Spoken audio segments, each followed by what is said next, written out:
अब समझते हैं कि हमें निश्चित समाकलन में क्या दे रखा होता है। तो यहाँ पर लिमिट सबसे पहले दे रखी होती है, तो हम लिमिट रखते कैसे हैं, सबसे पहले यह बात आती है। तो यहाँ पर देखते हैं लिमिट कैसे रखते हैं। तो जब भी आपको दे रखा होगा ए टू बी, ए और बी, यहाँ पर ए और बी दो वैल्यूज दे रखी होंगी इंटीग्रेशन के साथ सापेक्ष। तो यहाँ पर देखिए सबसे जो नीचे वैल्यू होगी उसे लोअर लिमिट कहेंगे, जो ऊपर वैल्यू होगी उसे अपर लिमिट कहेंगे। नीचे वाली सीमा, ऊपर वाली सीमा, इन्हें ही कहते हैं सीमाएं, लिमिट कहते हैं। अब यहाँ पर कोई फंक्शन दिए होगा एफ एक्स और डी एक्स, तो यहाँ पर अब लिमिट रखनी कैसी है ये बात समझिए।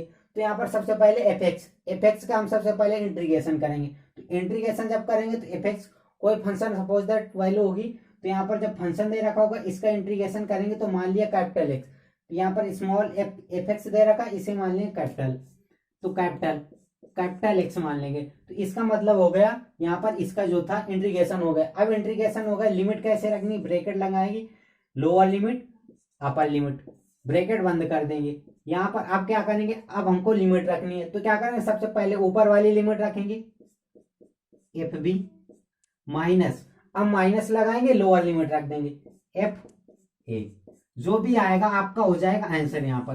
तो लिमिट रखना आपको एक चीज समझिए, आगे की लिमिट कैसे रखते हैं। तो सबसे पहले कंडीशन हो गया, आप लिमिट कैसे रखते हैं। अब यहाँ पर चलते हैं जो निश्चित समाकलन की है प्रॉपर्टी नंबर 1 पर।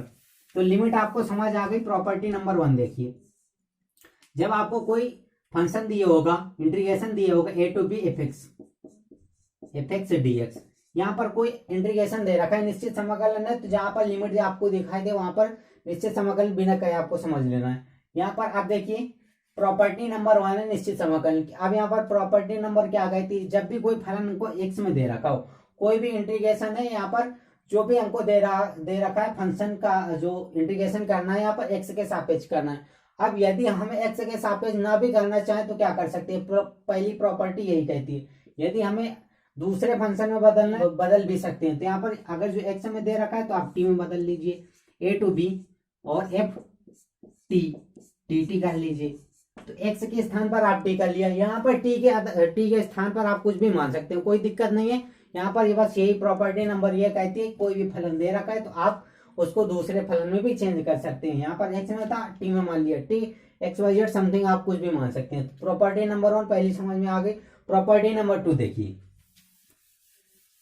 प्रॉपर्टी नंबर 2 देखिए, तो जब भी प्रॉपर्टी नंबर 2 का ए टू बी दे रखा हो एफ एक्स डी एक्स, यहाँ पर प्रॉपर्टी नंबर 2 क्या कहती है, जब भी आपको इस तरह दे रखा हो फलन, तो आपको यदि यहाँ पर लिमिट हमको चेंज करनी है, लिमिट यहाँ पर लोअर लिमिट की जगह अपर लिमिट कर देनी है, अपर लिमिट की जगह लोअर लिमिट, स्थान पर बी और बी के स्थान पर ए करना है। तो यहाँ पर देखिए क्या करेंगे, तो जब भी ये करते हैं, जब लिमिटें बदलते हैं तो उसका निशान बदल जाए। तो यहाँ पर सारी वैल्यूज प्लस की दे रखी, जब यहाँ पर लिमिट बदलेंगे बी टू ए कर देंगे, B to A F X D X. तो यहाँ पर जब लिमिट हमने बदल दी, ए से बी कर दी, अब बी से ए हो गई, यहाँ पर ए से बी दिया था, यहाँ पर बी से ए दे दिया, तो यहाँ पर वैल्यू तो प्लस की थी, यहाँ पर आ गई माइनस की। तो प्रॉपर्टी नंबर ये 2 कहती है कि यदि आप लिमिट बदलते हैं तो साइन बदल जाता है। तो ये प्रॉपर्टी नंबर 2 हो गई। प्रॉपर्टी नंबर 3, इसके बाद आप वही प्रॉपर्टी नंबर फर्स्ट के आधार पर आप इसको आगे सॉल्व कर सकते हैं। आगे देखिए प्रॉपर्टी नंबर 3 पर चलते हैं। तो यहाँ तक किसी कोई दिक्कत हो तो बताइए।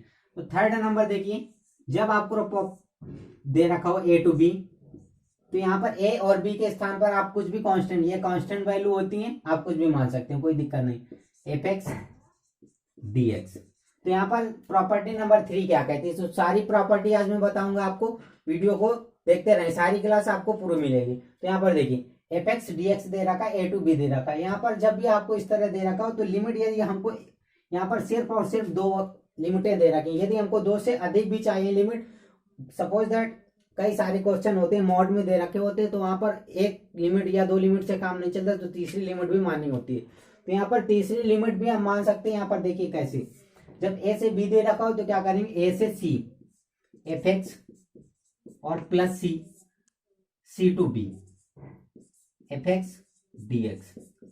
तो ये हो गई आपकी तीसरी। तो यहाँ पर देखिए अब केवल ए से बी केवल 2 हमको लिमिटें दे रखी थी, यहाँ पर हमने कर दी केवल 3, ओवरऑल हो तो 4 नहीं, लेकिन 2 ये दोनों सेम है, जहां पर यहाँ पर सी, यहाँ पर सी, दोनों वैल्यू सेम हो गए।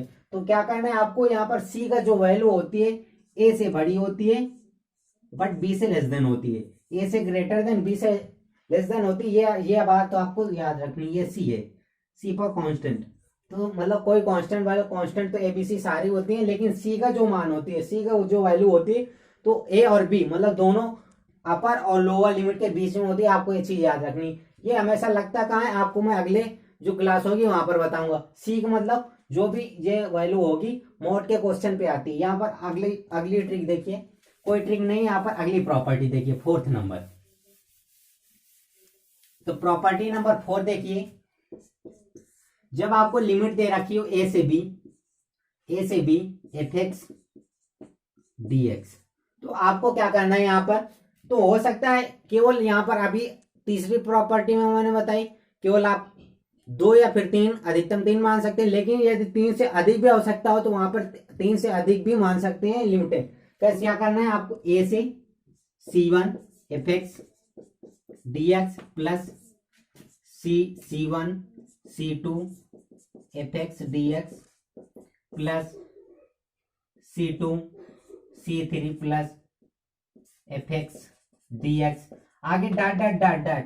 अब क्या करना है, यहाँ पर Cn मानना है, Cn B F X D X, काम खत्म। तो यहाँ पर देखिए, तो यदि आपको आवश्यकता हो, यहाँ पर एक चीज याद रखना है, जितनी भी C1 C2 C3 की वैल्यूज होती हैं वो ए से तो बड़ी होंगी, बट बी से लेस देन होगी। एक चीज याद रखनी, ए से जितनी भी C1 C2 C3 की जितनी भी वैल्यू होंगी, लिमिटें होंगी, तो ए से बड़ी होंगी बट बी से लेस देन होंगी। ये चीज आप, तो इसी तरह प्रॉपर्टी नंबर 4 देखिए।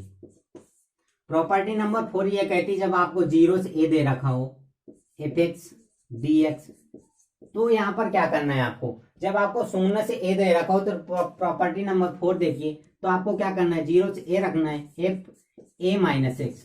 प्रॉपर्टी जो भी आपको लिमिट दे रखी है उसमें वैल्यू घटा देनी है, डीएक्स। तो ये प्रॉपर्टी नंबर 4, सबसे ज्यादा निश्चित समाकलन इसी प्रॉपर्टी का यूज है। तो ये प्रॉपर्टी आप बहुत ही अच्छे समझ लीजिएगा। तो यहाँ तक सभी को कोई परेशानी तो नहीं है, कोई दिक्कत नहीं। यहाँ पर आगे देखिए, अब इसी तरह यदि आपको 6 नंबर प्रॉपर्टी देखिए, ए से बी दे रखी हो एफ एक्स डी एक्स, तो सेम इसी को करना है, इसी प्रॉपर्टी का।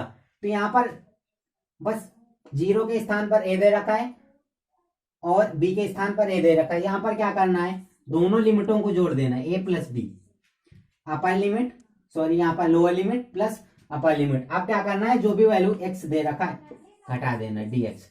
तो ये दोनों सेम होती है, बस यहाँ पर ए से बी दे रखा था, यहाँ पर 0 से ए दे रखा था।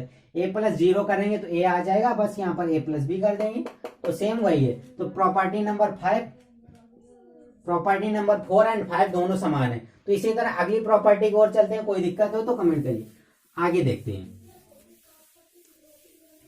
प्रॉपर्टी नंबर 6 देखिए, जब आपको दे रखा हो माइनस ए से ए एफ एक्स डी एक्स, तो यहां पर देखिए, जब आपको ऐसी वैल्यू दे रखी हो तो लिमिट बस सेम है, बस यहाँ पर निशान का अंतर है, साइन का अंतर है, माइनस से प्लस है। तो अब क्या करना है यहाँ पर, तो इसकी 2 वैल्यू होती है, एक तो 0 होती है, एक होती है 2। लिमिट के जो नीचे वाली लोअर लिमिट होती है 0 हो जाती है, लिमिट ऊपर वाली रहती है एफ एक्स डी एक्स। तो यहाँ पर ये कब होती है, यहाँ पर दो वैल्यू होती है इसकी। तो ये होगा कब, एक चीज समझ लीजिएगा, जब दोनों वैल्यू समान हो, यहाँ पर दोनों लिमिटेड समान हो, बस साइन का अंतर हो, माइनस ऐसे हो। अब ये वैल्यू होती कब है, इसी प्रॉपर्टी नंबर 4 पर 6 है। यहाँ पर देखिए, जब यहाँ पर f के स्थान पर माइनस एक्स रख दें और माइनस का एफ एक्स, मतलब फलन में बात समझिएगा इसका मतलब। तो जब यहाँ पर x के स्थान पर माइनस की वैल्यू रख दें और माइनस रखने पर हमको निगेटिव फलन मिल जाए, जब निगेटिव फलन मिल जाएगा तो इसका डायरेक्ट मान हो जाता है 0। अब यहाँ पर एक चीज और देखिए, ये वैल्यू कब होती है, 2 और लिमिट 0 वाली हो जाती है, पर नीचे वाली वैल्यू 0 हो जाती है। तो ये वैल्यू कब होती है, जब f के स्थान पर माइनस का f रख दें और माइनस का न मिलकर हमें प्लस का एफ एक्स मिल जाए। एक बात कहें तो वही वैल्यू रख दें, तो जब निगेटिव का साइन रखने पर हमें वही फंक्शन मिल जाए, वही फंक्शन जो यहाँ पर दे रखा है वही फंक्शन मिल जाए, तो इसकी डायरेक्ट जो लिमिट होती है, इसकी मान जो होता है इसका यहाँ पर 2 इंटीग्रेशन 0 से एफ एक्स डी एक्स हो जाता है। इसी तरह कोई दिक्कत हो तो बताइए। अगली प्रॉपर्टी की ओर चलते हैं, प्रॉपर्टी नंबर 7। प्रॉपर्टी नंबर 7 देखिए, इसी की एक और वैल्यू होती है, जब ए से ए दे रखा हो एफ एक्स डी एक्स, तो इसको हम लिख के आ सकते हैं। यहां पर देखिए, तो इसकी एक और वैल्यू होती है, 0 से ए हो जाता है एफ एक्स प्लस 0 से A F minus x D X. तो यहाँ पर दोनों का योग हो जाता है, एक बार प्लस का हो जाता है, एक बार माइनस का हो जाता है। ये चीज आपको याद रख लेना है। तो यहाँ तक कोई दिक्कत हो, परेशानी हो तो बताइए। अगली प्रॉपर्टी नंबर 8 की ओर चलते हैं। प्रॉपर्टी नंबर 8 देखिए, प्रॉपर्टी नंबर 8, जब यहाँ पर 0 से 2a दे रखा हो, एफ एक्स दे रखा हो डी एक्स, तो अब ये बात समझिएगा, इसकी भी 2 वैल्यू होती हैं। तो कौन कौन सी होती हैं? एक तो होता है डायरेक्ट 2 0 से a F X D x, एक होता है सीधा 0, जिस तरह माइनस ए से ए में था तो उससे तरह 0 से 2a में। तो अब पहली वाली वैल्यू समझते हैं, कैसे आई। तो जब यहाँ पर क्या करना है, बात समझिएगा, 2 कहां से आया। तो यहाँ पर एक बात समझ, जहां पर एक कांस्टेंट वैल्यू 2, कांस्टेंट तो दोनों, लेकिन जो कांस्टेंट जो न्यूमेरिक में दे रखा हो, तो यहाँ पर इसका सीधा जो आगे आ जाता है, और जो भी कांस्टेंट नहीं होता है वो लिमिट पर लगा रहता है बराबर। यहाँ पर 3 होता है तो 3 आ जाता है, और लिमिट 0 से हो जाती, बाकी वही होता। तो यहाँ पर 4 होता है तो 4 आगे आ जाता है, वही चीज होता।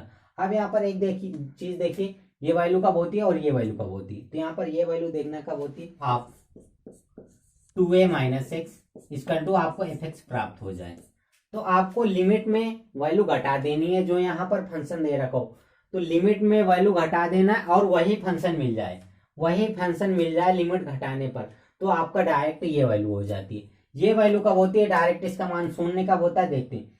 जब यहाँ पर value 2a minus x, limit में फंक्शन की वैल्यू माइनस करते हैं और इसका मान माइनस का एफ एक्स, तो आपको निगेटिव फंक्शन प्राप्त हो जाए।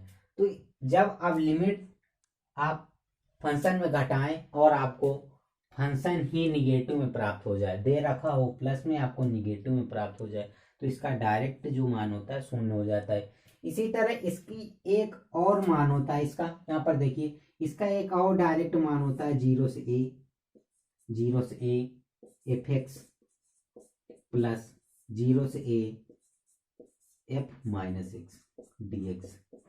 तो डी एक्स बार बार मैं भूल जा रहा हूं, तो आप लगा लेना। तो यहाँ पर एक वैल्यू ये भी होती है।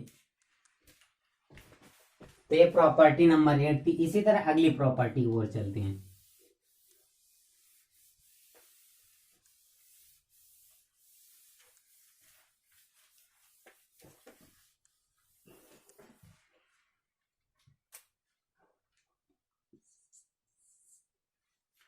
तो जितनी प्रॉपर्टी थी मैंने सारी बता दी, एक प्रॉपर्टी बची है उसे भी देख लीजिए। जब आपको फंक्शन दे रखा हो 0 से एन और एफ एक्स डी एक्स, तो इसका मान क्या होता है। तो यहाँ पर एन मतलब तो यहाँ पर क्या होता है, यहाँ पर एन है, एन बात समझ लीजिएगा, एन है, एन इस तरह। तो ये एक आवर्ती फलन है। जब आवर्ती फलन होता है तो यहाँ पर क्या होती है, जो भी लगा होता है कांस्टेंट आगे आ जाता है, 0 से T F X D x, ये आपकी डायरेक्ट हो जाती है वैल्यू। इसकी प्रॉपर्टी नंबर 9 यही कहती है। तो जितनी भी प्रॉपर्टियां थी मैंने सारी बता दी। अगली क्लास जो होगी इससे रिलेटेड होगी, तो इसके सारे क्वेश्चन मैं आपको बताऊंगा। तो कठिन भी होंगे, सरल भी होंगे, बेसिक से भी होंगे, तो देखना मत भूलिएगा। अगली क्लास आपको मिल जाएगी अगले दिन सुबह।